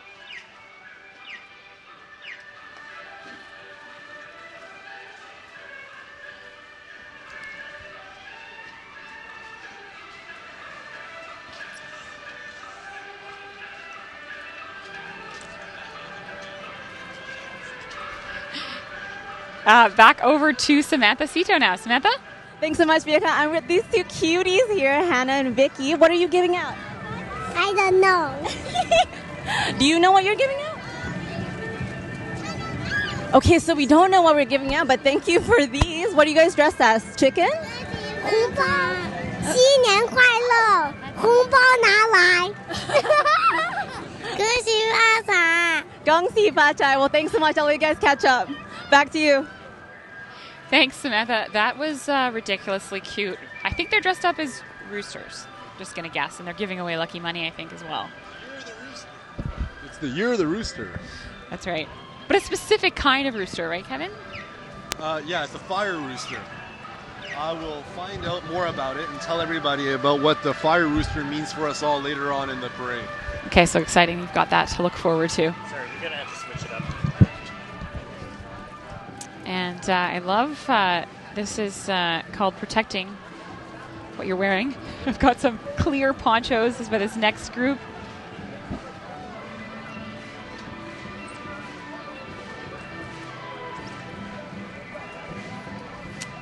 Now what do we have here? The Chinese Freemasons. Oh, you were mentioning their building. The Chinese Freemasons used to be a secret society. Did you know that?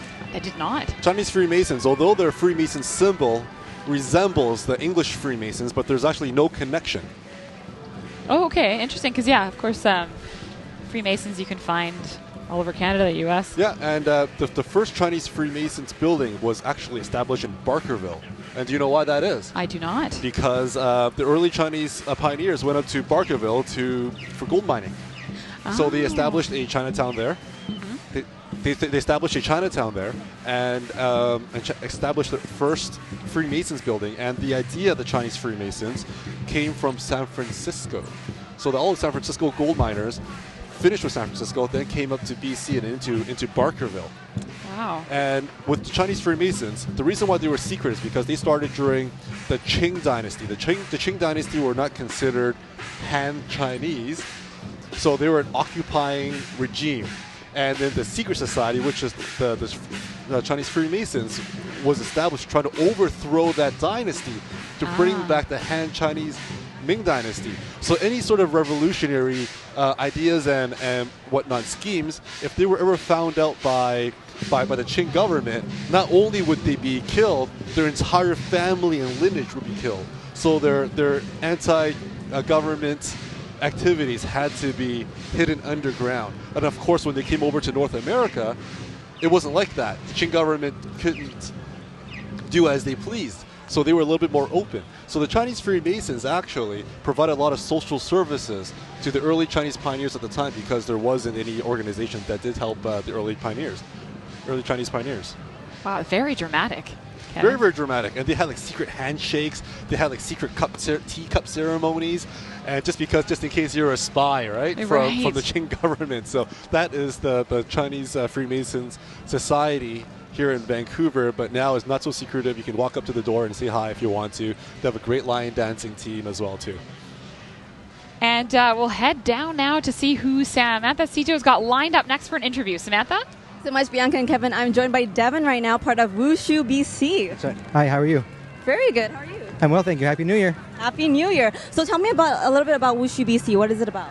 Well, it's a group of Kung Fu schools that all will come together. I'm actually with a particular school, and then we've all come together under the flag of Wushu BC to just celebrate the New Year. And I noticed your lion head was a little bit different than what we usually see. Well, our school just got it this year. They went to China for It seems we have some firecrackers going on.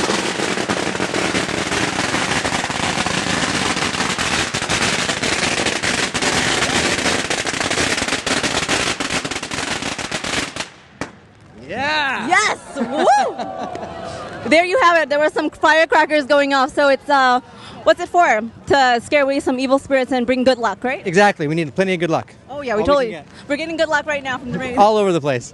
Thank you so much, Kong Si Fa Chai. See you. Bye. Back to you guys. Thank you, Samantha. Wow, way to be right where the action is. You know what? There's so much firecrackers and lion dancing going on. This is the place with the least amount of evil spirits by far. So I'm feeling if you're very looking safe. for some good luck, come down to Chinatown. Perhaps say hi to us at Pender and Carol. Maybe some hot chocolate. If not, enjoy some of the festivities. I know that some of the groups have already made their round around Chinatown, but now they're doing individual store lion dance to bless all the stores in Chinatown. Wonderful. And we've got the Salvation Army coming through now. They, the roots are based in London, England. They started in 1865. It's a long time ago. It was a long time ago, yeah, lots of... Well, Canada is a pretty young country, but stuff like that. It's got some serious years. They actually started their operations in Canada in 1882, so a little later than when they were first founded. And even before Canada became an entire nation that included BC. That's right, yeah. We're a very young province. Very. Who do we have coming through here now? I think it's Success. Ah, okay. Success is an organization that helps immigrant services as well too. They actually took over a lot of the services a lot of these old buildings have provided into something that's more modernized in the 80s. I believe they started in the 70s and 80s, and today they are very multicultural. They help a lot of different ethnicities settle into Vancouver. That's wonderful. It's always nice to have. As they go through, though, I can hear the sound of a marching band. That's the Naden Band of the Royal Canadian Navy. We're giving you guys some facts here. So this particular band, founded in 1945. They've been part of the Chinese New Year's parade for 6 years, and there are 35 regular force musicians across Canada, and it's based in the Canadian Forces base in Esquimalt in Victoria. 35. They're comprised of 35 professional full-time musicians whose primary role within the Royal Canadian Navy is to support naval operations, ceremonial events, and generate public awareness. Well, they sound great. Should we listen in? Yeah.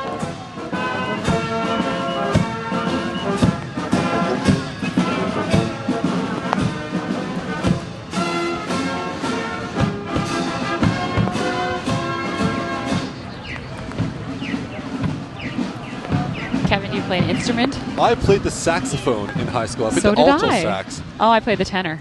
Oh, the big one. I like the tenor. You know what? I wanted to play the alto and that smaller one because of Kenny G. Oh, wow. That is a fun fact about you, Kevin. He's a pretty big deal. You know what? With the tenor, I will tell you, you made the right choice. The tenor, you're just playing the bass line. Boom, boom, boom, boom. Exactly. So I've learned that the hard way. What do we have up next here? The Kong Chau Benevolent Association. They were founded in 1925. They've been part of the parade for 5 years. They have 849 members exactly.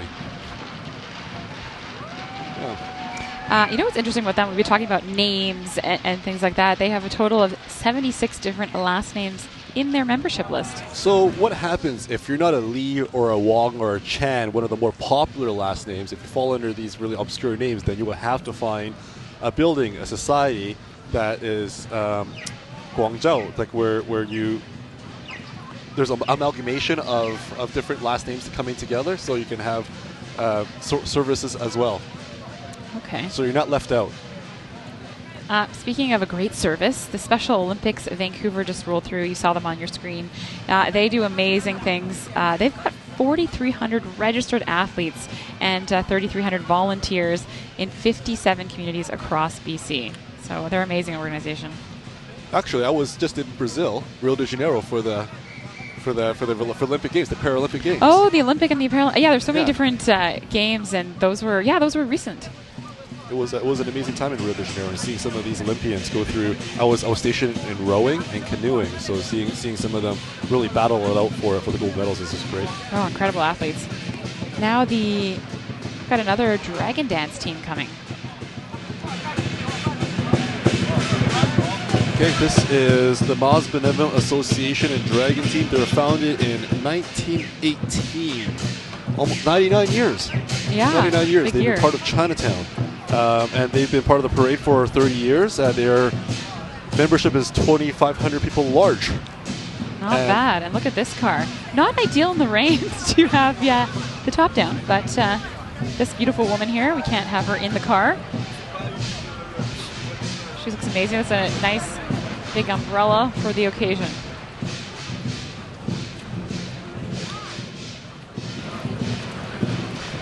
And the Navy League of Canada. Cadets are up. Yeah, cadets. Canada. Now these guys are aged 9 to 13. Again, the smiling faces. Gotta love it. But this is another great organization for kids. You can play sports, you'll make new friends, you'll go on trips, and most of the activities are free, and the uniforms, Kevin, are provided. I want a uniform like that. I'm wondering how waterproof that is.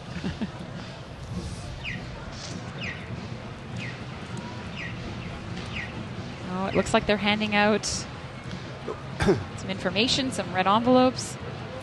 And we have here is the Ing Shui San Association, founded in 1914. They've been part of the parade for 4 years, and they have about 150 members.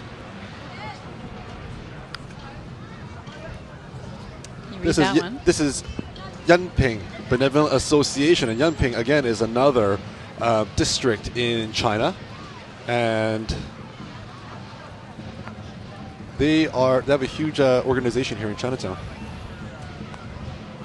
Looks like they're pausing. Some photos are happening.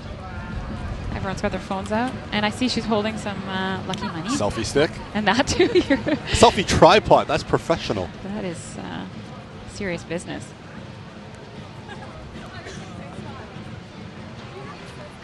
So the Chinese pioneers and the earlier Chinese, they're really proud of where they came from, the villages. And Yanping is one of these villages, as well as Toisan and Hoiping and Sunway that we saw earlier today. Yeah, so many different organizations represented in this one parade. Now, we were going to talk about the Year of the Rooster earlier. It's Fire Rooster, and in case you didn't know, roosters are trustworthy and talented, but a little conceited, Kevin. It's like my sister. She's born in the year of the rooster. Hey, your parents are probably watching. Is she? Okay. Well, let's focus on the good things here. Trustworthy and talented. Your lucky numbers, in case you're year of the rooster, 5, 7, and 8. What year are you? I'm born in the year of the horse. Okay. Yeah. I am the monkey, so it was I was on last year.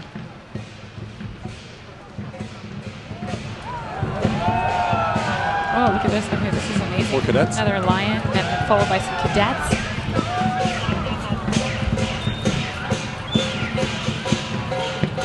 They've got really interesting uniforms. So we've got the green element to their hat there. It's called a beret. Beret. Thank you, Kevin. I was a Boy Bring Scout. you in. Okay. And I get tired of the dragon. It's amazing. So you're a monkey, right? Correct. Okay, let me try to find some monkey facts for you. Wonderful. Look at the rain. We have to point it out because it makes it even more incredible that there are so many people here today and that everyone, no one's pulled out of the parade. Well, we're all used to it here in Vancouver. But it's one of those days to get the umbrella out. And you know what? It's not too cold. So everyone visiting from Ontario, but it's a nice, pleasant surprise for them. So what would you like to know about the monkey in the year of the rooster? Oh, any advice for me this year that I should keep in mind? Well, for your career, in the first half year, it's suggested that the monkey waits patiently for the opportunities. In the rest of the year, you will have chances and achieve much, much more with the support of others, especially for those who work in the media, entertainment, retail, fashion, and food industries. Oh, that. I hope my boss is listening. That's great. So good year career-wise for me. And I'm reading this from Sherman Tai. Sherman Tai is a fortune teller, as a local fortune teller. I've known him for many, many years, and there's fortunes available on his website, shermantai.com. And I'm going to just read a few of them out as we move along here. And just to finish off, if you are born in the year of the monkey, you are best to hang out with people who are born in the year of the dragon, snake, or rat. Okay. And your lucky numbers, Bianca, is 2, 5, 6, and 7. Perfect. As we can see here, it looks like we're about to see a martial arts demonstration. Well, I hope so, at least. They look like they're getting in position. Sun Hang Do.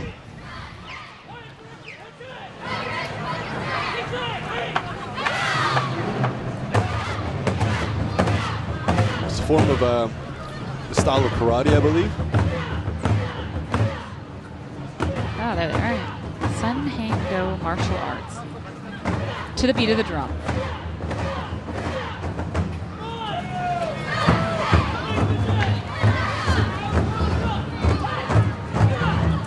That's a front kick. That is, those front kicks are impressive. Anderson Silva uses them a lot in MMA.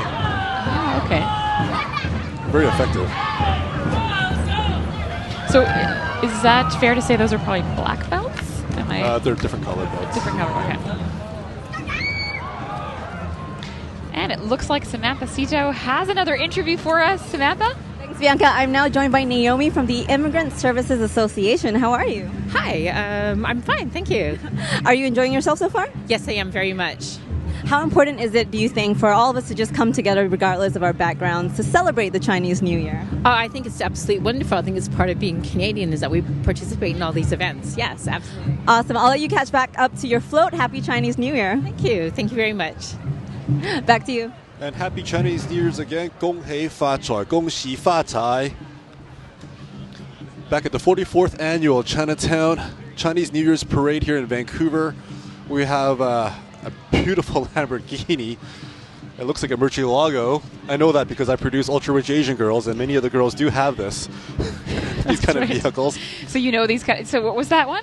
It looks like Murcielago. Oh, I've never heard of that car. Yeah. You must. So doing your show must be very interesting to sort of see how other people live. Let's say. Yeah, it's a different demographic. You know, like when we go shopping at Zara, they go shopping at Holt Renfrew. Right. So yes. some of the bills could be about $10,000-$20,000 at the end of 1 hour, and mine could be like $100. But it's an excellent perspective for sure. And we are now creating Los Angeles version of Ultra Rich Asian Girls. After 3 seasons in Vancouver, we're going to LA. We're very, very excited about that. We just finished casting and looking for more shenanigans to come.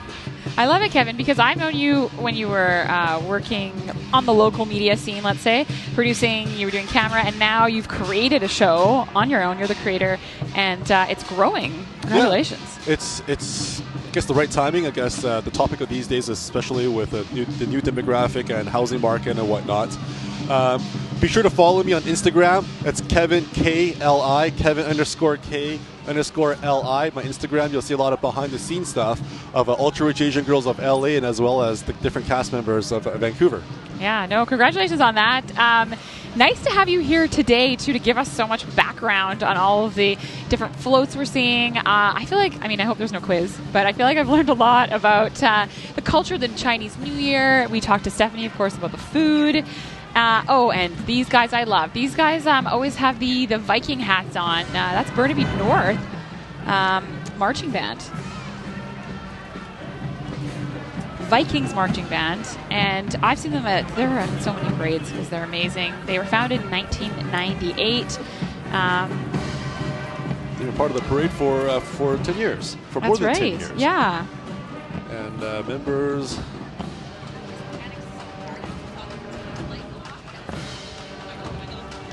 Let's listen in.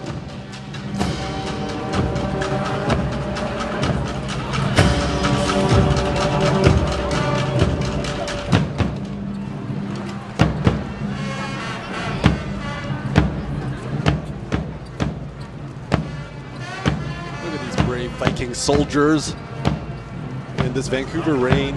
We're looking at about 6 degrees here in Vancouver, perhaps less. Feels like it's -3.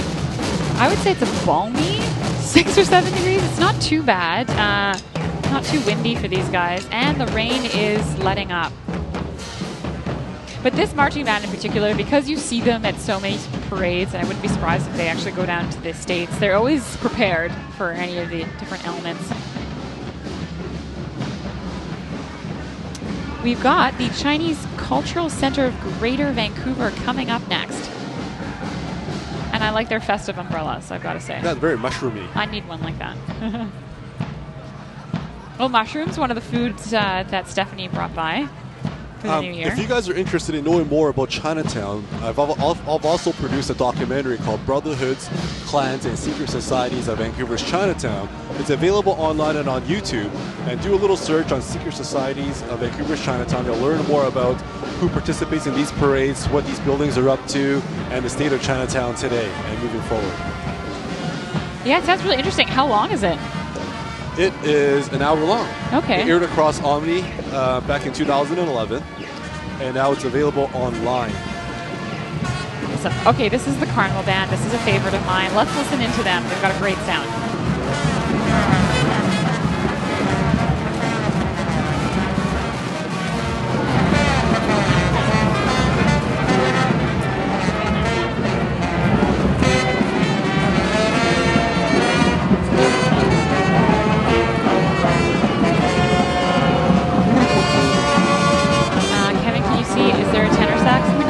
Oh, there we go. Yeah.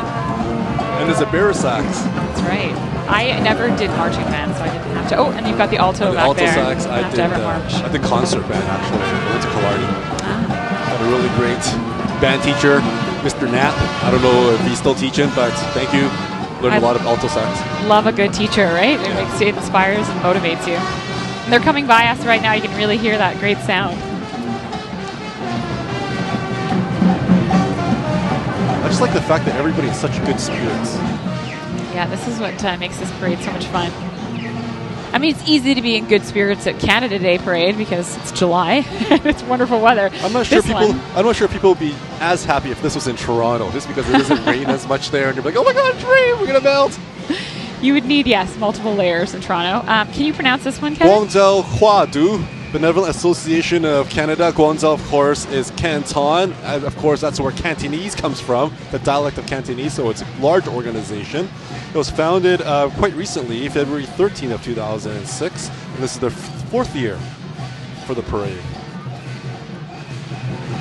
And they're all huddled together. There's about 50 members, and let's just say they're keeping dry, and they're about to get going.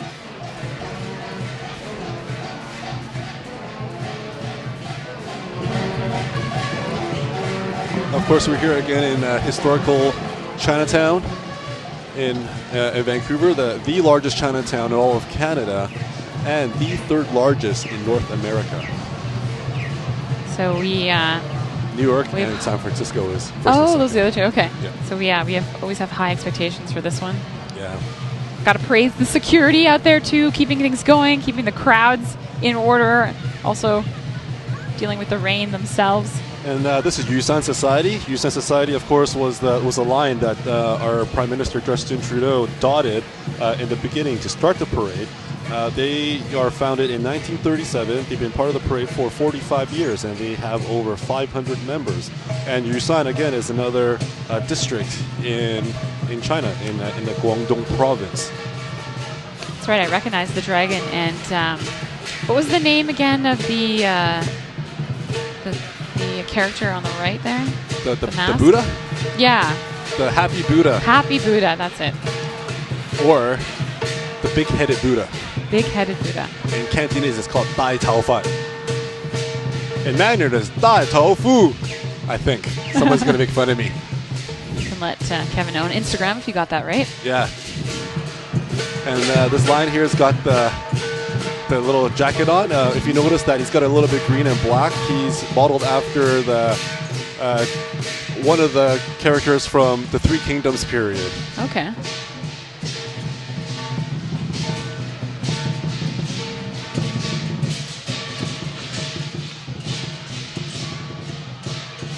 It's a nice wide shot. Again, you can see crowds are looking good. That's that sort of epic shot of Chinatown here in Vancouver.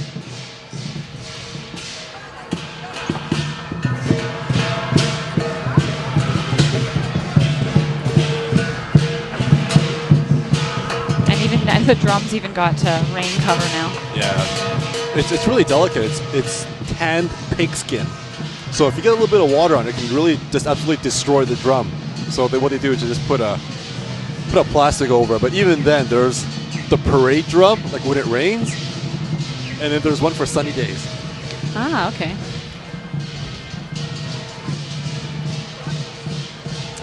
Got another group coming up. Hard to tell sometimes with those rain covers.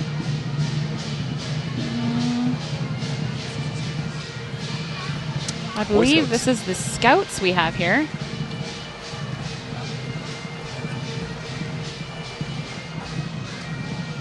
And next up, Chinese. It's the Dr. Sun Yat-sen Classical Chinese Garden. Again, Dr. Sun Yat-sen, he's known as the father of modern China, and we have the best Chinese classical garden here in Vancouver and all of Canada. And artisans were sent from China to help build the gardens, and with feng shui, with different materials such as bamboo and the rocks, and a lot of the rocks were actually shipped from overseas in China. So it's a one of a kind. Definitely, if you're in Chinatown, you must stop by the Dr. Sun Yat-sen Classical Chinese Gardens. It's a must. Now we saw it. Got some bagpipes coming up here. And a brave young woman. Again, if it doesn't make you want to cry, it ain't the pipes. Oh yeah, a little bit of amazing grace on the bagpipes. Makes you feel things.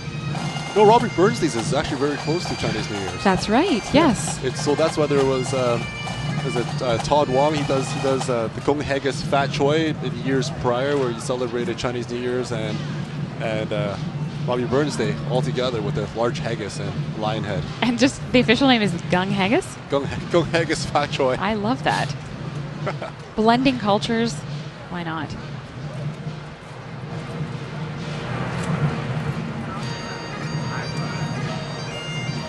About to play for us. Let's listen in.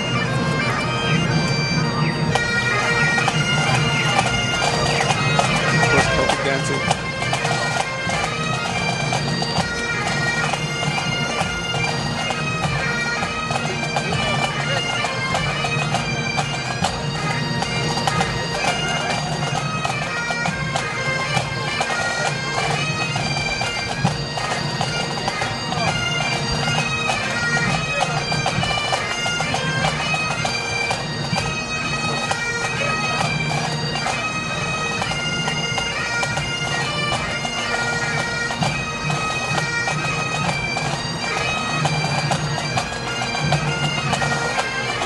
that?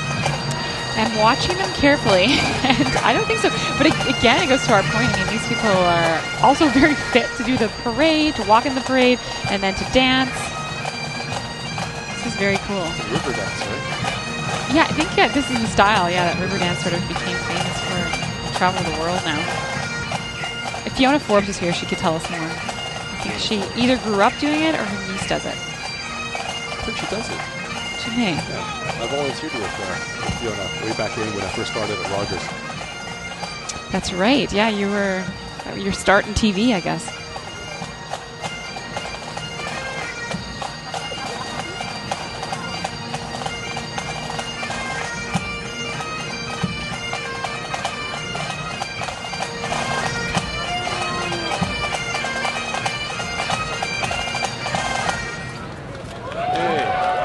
Crowd's loving it. Very nice. What's sort of like the traditional German dance?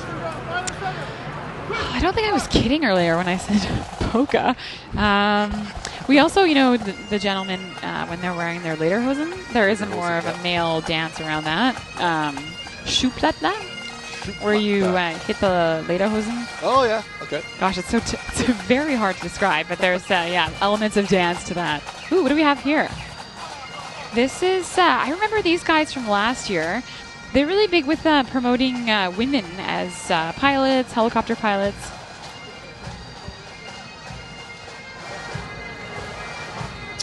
Girlsfly2.ca. Sky's no limit. That's right. So all the young women out there looking for something, that's another great opportunity offered, I believe, in the Fraser Valley.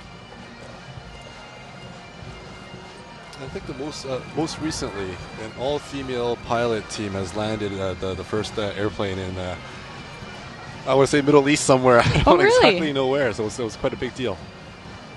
Incredible. Oh, look at this. This is great. This is what we need at this point. Energy. Looks like a dance team. Oh, look at these seniors. Very fit.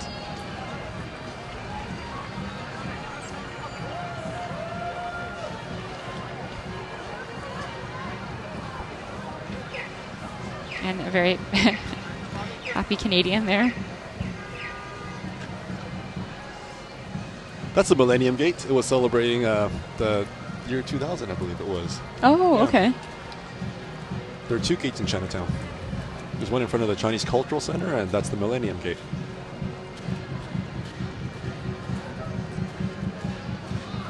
Again, we've got these colorful banners taking us through to the next group. Of course, you see on the edge of your left-hand side of your screen is Jack Chow's Insurance. It's Guinness Book of Records of the most narrow building in the world. It's literally like about 6 feet wide. Yeah, if you just pan over to the left, Jack Chow recently went through some renovations there, but it still holds the Guinness Book of Record for the most narrow building. And that's it. All you see is that little blue. That's it. Yeah. And it looks like there's a little window up there, too. Good spot to watch the parade. Another good spot, of course, is street level. See everyone? Oh, even the babies are in on the fun. Nice to be in a warm car. Canadian Red Cross. Don't forget to donate blood. Nice to see them out. That group, again, long history, founded in 1896, and they've been in this parade for the past 4 years.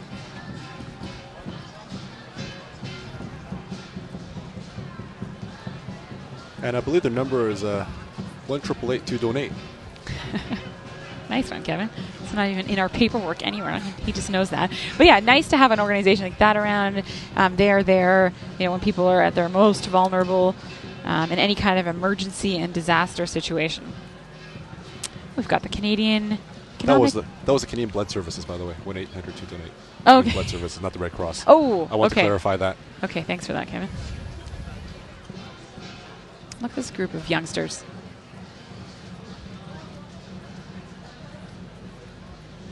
I believe this is the Girl Guides of Canada. Once we get in a closer, that is, I was correct. They're happily marching. They were founded in 1910, and they're proud to have nearly 3,300 girls and women participate in Girl Guide programs in Vancouver and neighboring cities. Several of their groups are all ages and are in the parade today. I was never a Girl Guide, unfortunately. I have some regrets about that. Did you know that the girls across Canada sell over 5.5 million boxes of cookies each year to help fund their exciting leadership programs? Okay, that's incredible. 5.5 million. I do help out. I mean, I was never a Girl Guide, but I am always happy to buy a box of their cookies. Only one? You can't just have one. That's true. We have to get the chocolate and the And the vanilla. vanilla, That's exactly. Right. Mix it up, get some coffee. Oh, here we go. Got the next group. St. John's Ambulance. The St. John Ambulance was established in 1882. They've been part of the Chinese New Year's Parade for 15 years. 2,500 plus volunteers in BC and the Yukon.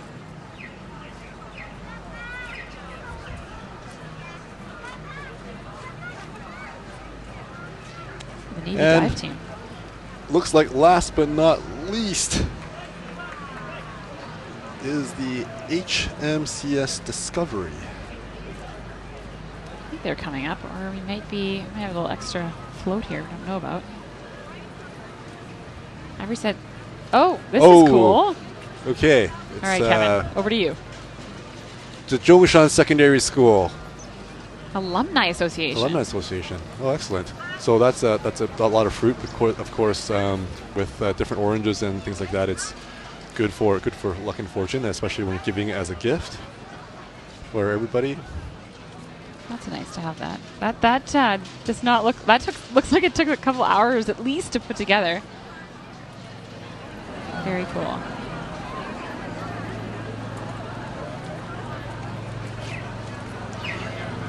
So this is the 44th annual Chinese New Year's Parade here in Vancouver's Chinatown. A lot of rain today, but we are happy to see a huge outcome and a huge population coming out to support the Chinese New Year's Parade. Yeah, we saw dignitaries. We saw the Prime Minister in the parade. I learned a lot about those lion dancers, dragon dancers as well. That seems to be the parade for today, but we do want to throw it over to Samantha Sito for some final comments. Thanks so much, Bianca and Kevin. You know what? This is actually my first time at a Chinese New Year parade here in Vancouver, and I've had such a good time. Despite the rain, I think it actually made people more excited. I managed to speak to some of the participants, managed to speak to some of the spectators, and it's been so much fun. I hope you guys have had as much fun as I did. I've been listening to the broadcast the entire time. So much great information, but it's been a great time. Happy New Year. Gong hei fa choi.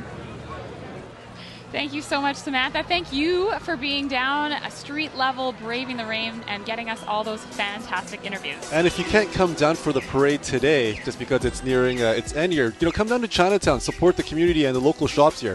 One of my favorite restaurants here is Bao Bei with their beef tartare. One of my favorite bars is the Kiefer Bar. And of course, Kisatonto, which is on Pender Street, is voted Vancouver's best new restaurant. And Oyster Express, they have a fantastic a buckashak or happy hour time. There's a lot of different restaurants and little bars and little shops. Come down and support the community because Chinatown really needs that help these days. That's right, and I think anytime's a good time to come down, but right now for Chinese New Year, there's such a great atmosphere. The area has just come alive. I want to thank you, Kevin. Couldn't have done it without you. All of your knowledge, your stories. Thank you. My pleasure, and don't forget to check out Ultra Rich Asian Girls. And if you're not into that, please check out my other documentary, Brotherhoods, Clans, and Secret Societies of Vancouver Chinatown, and add me on Instagram, Kevin, KEVIN_K_LI. That's right. It's something for everyone with Kevin. We also want to say a big thank you to our crew. They were up early setting up here. Thank you to our producer, Tim Chung, for setting us up for today. And thank you so much for watching. That's it from the 44th Annual Chinatown Spring Festival Parade. 恭喜发财，恭喜发财。再见。